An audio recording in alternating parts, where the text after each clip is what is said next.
అల్పపీడన ప్రభావంతో తెలంగాణలోని చాలా జిల్లాల్లో భారీ వర్షాలు కురుస్తున్నాయి. మెదక్, మహబూబ్నగర్లలో లోతట్టు ప్రాంతాలు మునిగిపోయాయి.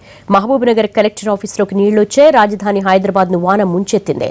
గంటల తరబడి ఎక్కడి ట్రాఫిక్ అక్కడే నిలిచిపోవడంతో నరకం చూశారు నగరవాసులు. హైటెక్ సిటీ నుంచి ఓల్డ్ సిటీ వరకు హైదరాబాద్ మొత్తం వాన నీటితో నానింది.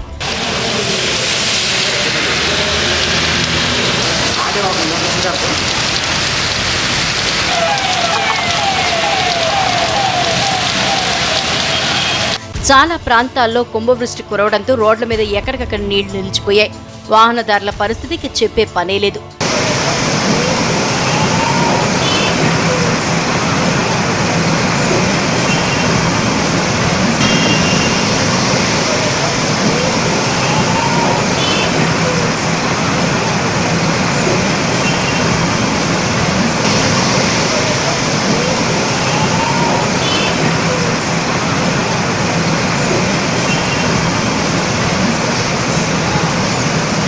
మెట్రో రైల్ ట్రాక్లు నిర్మిస్తున్న ప్రాంతాల్లో సమస్య రెట్టింపైంది.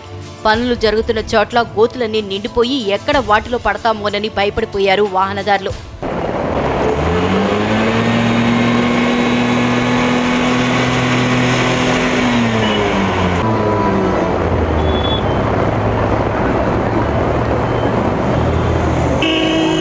రోడ్డు మీద ఎవరూ నడిచే పరిస్థితి లేకుండా పోయింది. ఎక్కడ మ్యాన్ హోల్ మూత తీసి ఉందో అర్థం కాక ఇబ్బందులు పడ్డారు. కొంతమంది వాహనదారులు మ్యాన్ హోల్స్ లో పడి ఇబ్బంది పడ్డారు.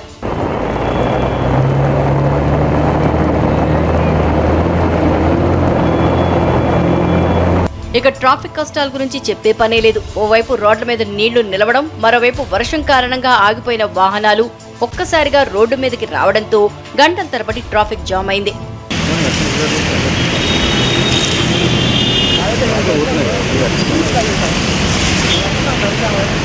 మహబూబ్నగర్ జిల్లాలో భారీ వర్షం కురిసింది. పట్టణంలోని చాలా ప్రాంతాలు నీట మునిగాయి. కలెక్టర్ ఆఫీసులోకి నీళ్లొచ్చాయి. ఆఫీసు ఆవరణ మొత్తం వాన నీటితో నిండిపోయింది.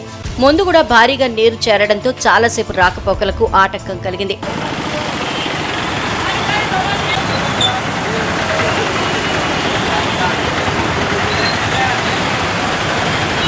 మెదక్ జిల్లా అంతటా విస్తారంగా వర్షాలు కురుస్తున్నాయి. 3 రోజుల నుంచి వాన మొదలైనా ఈ రోజు భారీగా కురుస్తుంది.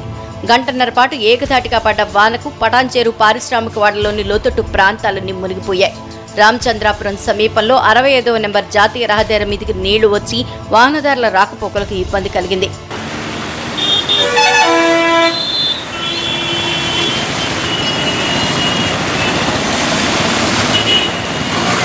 సకాలంలో వర్షం కురవక ఇప్పటికే జిల్లాలోని చాలా ప్రాంతాల్లో పంటలు ఎండిపోయాయి. చివరిగా మిగిలి ఉన్న మొక్కజొన్నకు ఈ వర్షం ఉపయోగపడుతుందంటున్నారు రైతులు. కూరగాయల రైతులకు కూడా ఈ వర్షం ఉపయోగపడుతుంది.